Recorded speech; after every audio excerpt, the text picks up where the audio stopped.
Okay, so real talk. I have a chronic autoimmune liver disease called PSC, primary sclerosing cholangitis. And yeah, it's a mouthful. And yes, I absolutely had to spell it for doctors. The point is, my body decided my bile ducts were public enemy number one, and now we're just all sort of managing that relationship. And in this series, I want to talk to you about something that I found very interesting. A tiny little amino acid that keeps showing up in the research I've been doing. It's called glycine, and today we're starting at the beginning. Glycine is an amino acid. Now, if that phrase makes you want to close this tab, stay with me. I promise this is not a biochemistry lecture. Think of amino acids like Lego bricks. Your body uses them to build everything: muscles, skin, your immune system, your liver, the whole circus. And glycine is like the tiniest Lego brick there is. It's so simple that it's the only amino acid with 0 stereoisomers, meaning it has no mirror image twin. Chemists call it a chiral. This video is brought to you by A Hummingbird's Journey. End of life can be tough, and a debt doula can help guide you and your loved ones through that journey with peace and dignity.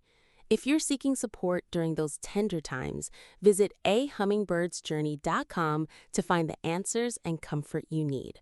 The link is in the description. Your body makes about 3 grams of glycine a day on its own, mostly in your liver and kidneys. And you get more from food. Collagen-rich foods, especially bone broth, meat, fish, eggs.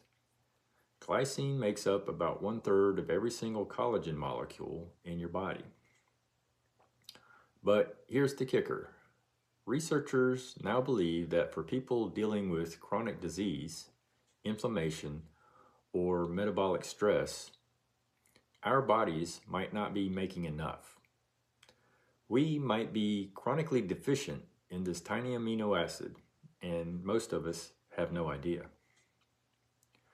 I want to give you a quick lay of the land, not a textbook, just a map. Glycine shows up in the body in all of these roles. 1. It's essential for making collagen. Your joints, skin, gut lining, and liver tissue all depend upon it. 2. It's a neurotransmitter. Your brain and spinal cord use glycine to send calming signals. It's literally the molecule chill. 3. It's a building block for glutathione, which is your body's master antioxidant. And for those of us with liver disease, that word glutathione should hit differently. 4. It helps conjugate bile ducts, which, if your liver is a day job, bile acid conjunction is the paperwork. Essentially tedious, and everything falls apart without it. 5. It plays a role in regulating blood sugar and insulin sensitivity. 6. It protects against inflammation by calming down the immune overactivation. I could keep going, but we have whole episodes for each of these. Today, I just want you to have an overview. So here's my honest experience.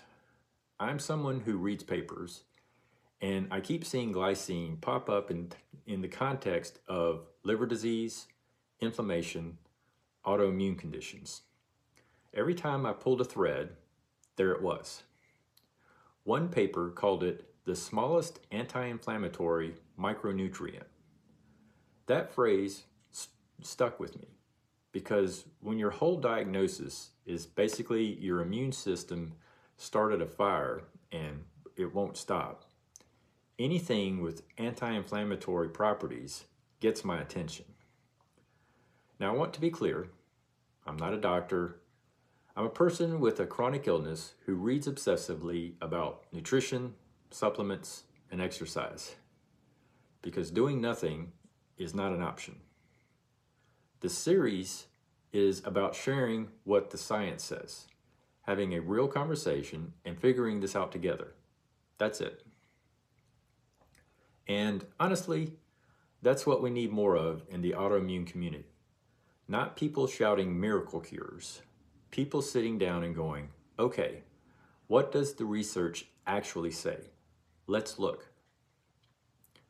I want to close this first episode with something that's been sitting with me. In Buddhist philosophy, there's this concept, and I'm paraphrasing wildly here, that the smallest things contain the greatest potential. Like how a seed holds an entire tree. You won't look at that seed and think, that's impressive. But everything is already in there. The simplest amino acid, 2 carbon atoms, 0 complexity, and yet it's inside your collagen, your antioxidant defense system, your brain's calm response, your liver's ability to function. The smallest thing doing the most work. And here's what that means for us.